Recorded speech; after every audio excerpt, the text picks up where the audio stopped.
it's pretty complicated stuff at the end of the day. But ultimately what you're seeing with this group over time is that they can't believe they get away with it so often for so long. They become so wealthy and so rich that not only do they have this, they don't have any use for any more money. It becomes about power and control, but also they see the rest of us as like subhuman because they think we're such saps that they can just screw us over and loot us and we'll do nothing all the time.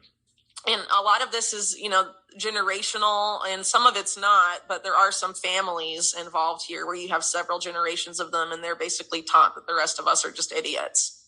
And that, there's this classism there where like we are the elite and we are herding these people along and they're complete idiots and we can treat them however we want and exploit them. And you see that also manifest in the sex trafficking activities of Epstein and Ghislaine Maxwell, where Ghislaine Maxwell is calling the girls they're trafficking trash and stuff. I mean, but they view all of us like that.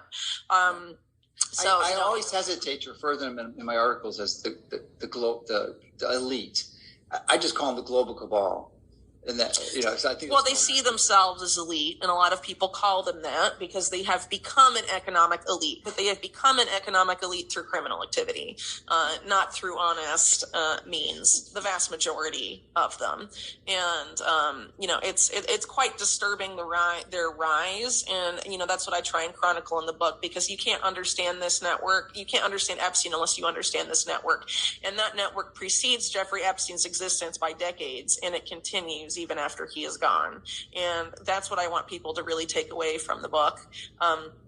Because we're basically being told by mainstream media that now that Epstein is gone, the one bad billionaire in the world has been dealt justice and now everything's fine.